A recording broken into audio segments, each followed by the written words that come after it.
చేస్తే బాగుంటుంది అని ఒక 2 పాయింట్లు చెప్పింది. ఏం పాయింట్లు చెప్పింది ఫండమెంటల్ డ్యూటీస్కి సంబంధించి అంటే,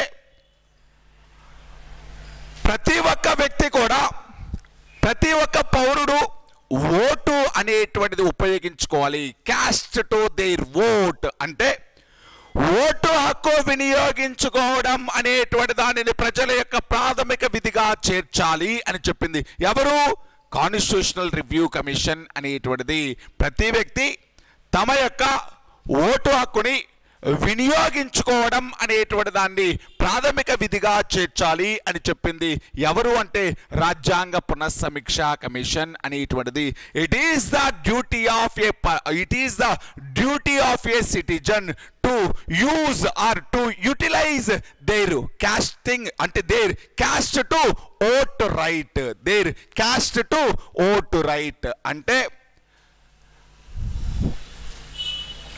it is the duty of a citizen, it is the duty of a citizen to utilize their caste to vote right, their caste to vote right అంటే ప్రతి ఓటరు తమ యొక్క ఓటు హక్కును వినియోగించుకోవాలి అనేటువంటి దానిని ప్రాథమిక విధిగా చేర్చండి. ఇంకొకటి కూడా చెప్పింది, ఇంకొకటి కూడా ఏమని చెప్పింది అంటే, పరిశ్రమలు అనేటువంటివి, మేనేజ్మెంట్స్ ఆఫ్ ఇండస్ట్రీస్ అనేటువంటివి, పరిశ్రమల యాజమాన్యాలు అనేటువంటివి, ఆ పరిశ్రమలలో పనిచేసేటువంటి కార్మికుల యొక్క మానసిక సాంస్కృతిక అభివృద్ధి కోసం ఎఫర్ట్ పెట్టాలి అని చెప్పింది. అంటే ఆ పరిశ్రమలలో పనిచేసేటువంటి కార్మికుల యొక్క సాంస్కృతిక అంటే వాటి యొక్క కల్చరల్ అండ్ మానసిక ఆరోగ్యం కోసం ఎఫర్ట్ పెట్టాలి. అంటే వాళ్ళని ఏదో ఒక మిషన్ల లాగా యూజ్ చేయడం కాదు, ఒక మరమనుషుల్లాగా యూజ్ చేయడం కాదు, వాళ్ళ యొక్క డెవలప్మెంట్ కోసం అంటే అప్పుడప్పుడు వాళ్ళ యొక్క శారీరక మానసిక ఆరోగ్యం కోసం కూడా, శారీరక మానసిక సాంస్కృతిక పరమైనటువంటి కార్యక్రమాల కోసం, కార్మికుల యొక్క శారీరక మానసిక ఆరోగ్యం కోసం కూడా పరిశ్రమలు అనేటువంటివి, పరిశ్రమల యాజమాన్యాలు అనేటువంటివి చర్యలు చేపట్టాలి. మళ్ళీ చెప్తాను చూడండి. మేనేజ్మెంట్ ఆఫ్ ఇండస్ట్రీస్ అనేటువంటివి, పరిశ్రమల యొక్క యాజమాన్యాలు అనేటువంటివి ఆ పరిశ్రమలలో పనిచేసేటువంటి కార్మికుల యొక్క శారీరక మానసిక ఆనందం కోసం, శారీరక మానసిక ఆనందం కోసం చర్యలు చేపట్టాలి అంటుంది. ఫిజికల్లీ అండ్ మెంటల్లీ రెండు అండి, శారీరక మానసిక ఆనందం కోసం కొన్ని చర్యలు చేపట్టాలి. వాళ్ళ యొక్క శారీరకంగా మానసికంగా ఆరోగ్యంగా ఉంచడం కూడా ఎవరి యొక్క బాధ్యత అంటే పరిశ్రమల యొక్క యాజమాన్యాల యొక్క బాధ్యత. దీనిని కూడా మీరు చేర్చండి ప్రాథమిక విధిగా అని చెప్పింది.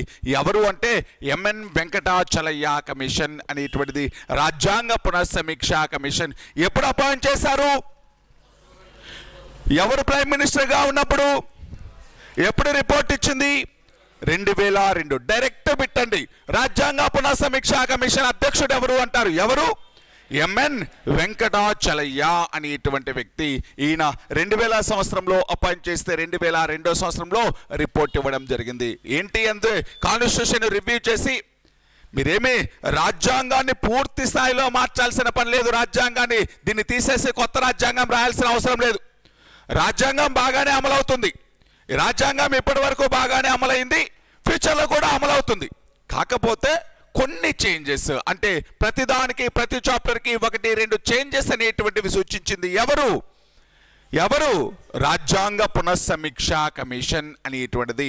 ఇలా ఈ మూడు కమిటీలు అనేటువంటివి ఫండమెంటల్ డ్యూటీస్ కోసం కొన్ని రికమెండేషన్స్ అనేటువంటివి చేసింది. అయినా వాటిని చేర్చారా?